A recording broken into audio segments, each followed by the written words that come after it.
All right, welcome. Today we are jumping into the really fascinating and, let's be honest, pretty controversial world of patents.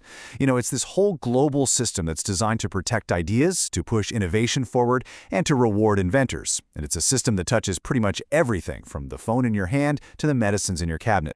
But we're going to kick things off with a question that gets right to the very heart of this whole thing. A question that courts and philosophers have been wrestling with for decades. Can you actually own a piece of life? Stick with me, because the answer is way more complicated than you might think. Okay, so let's dive in. To really get a handle on patents, we first have to understand the basic problem they were even created to solve. See, innovation is super expensive. It's risky, and man, it takes a long time. So you have to ask, why would anyone even bother? In this slide, this really breaks down the challenge. With tangible property, right, like a house or a car, if I'm using it, you can't. It's a physical thing. But intellectual property, an idea, a blueprint, that's a whole different ballgame. It's not physical, and once that idea is out there, it can be copied 1,000,000 times over, and the original is still just fine. And that right there creates what economists call the free rider problem. Just imagine spending millions of dollars and years of your life developing a new drug. The second it hits the market, a competitor could just swoop in, copy the formula, and start selling it for way cheaper, because they didn't have any of the research costs. If there's no protection, the whole incentive to innovate, it just vanishes. So the solution we came up with is the patent. A patent is really just a deal, a bargain with society. The inventor gets a temporary monopoly, usually for 20 years, to be the only one to profit from their invention. But in return, they have to publicly share exactly how it works, adding all that knowledge to the public square for everyone to learn from. But of course, you can't just patent any old idea you have in the shower. It has to clear 3 pretty high hurdles. First, it's got to be novel, totally new. Second, it has to have an inventive step, which means it can't just be an obvious next step for someone who's an expert in that area. And finally, it needs to have industrial applicability. It has to actually do something useful. So, that system works great on a national level.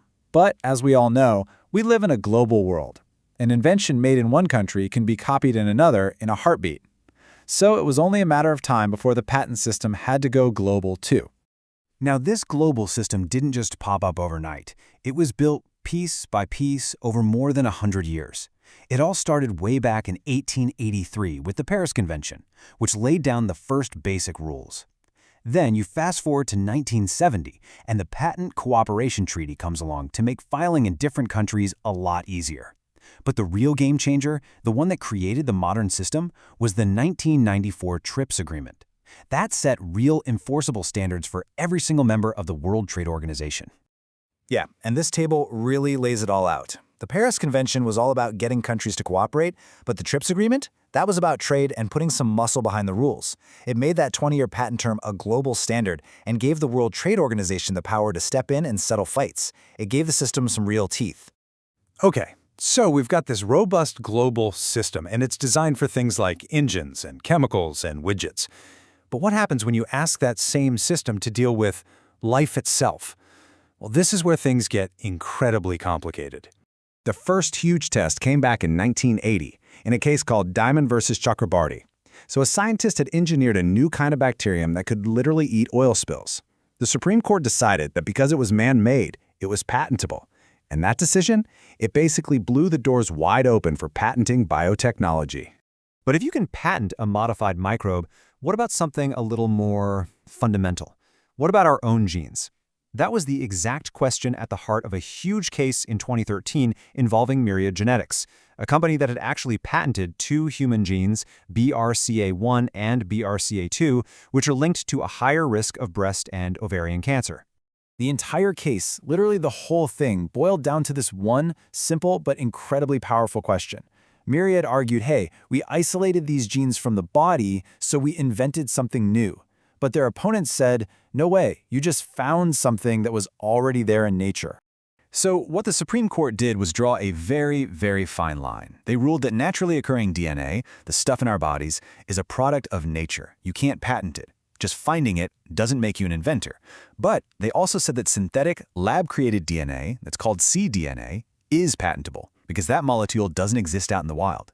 It's a subtle distinction, but a hugely important one. And that decision, even though it gave us some clarity, It absolutely did not end the debate. It just threw a spotlight on the massive ethical minefield we're trying to walk through. I mean, it raises these huge questions about turning life into a product, about giving one company a monopoly over our own genetic code, and about who actually owns our personal genetic information. So, with such huge stakes, how does the global system even begin to manage this conflict? How do you balance the need to reward inventors with the moral need to make sure everyone has access to life-saving technology? While the answer is kind of baked right into the system itself, it's all about a balancing act. The system isn't just a rigid set of rules. It's designed to have safety valves and ways to release the pressure when things get too intense. The TRIPS agreement has what are known as flexibilities.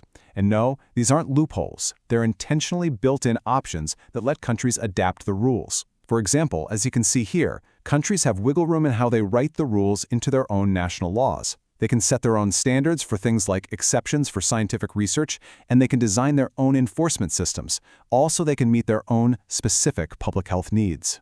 And maybe the most powerful flexibility of all is something called compulsory licensing. This is a critical safety valve.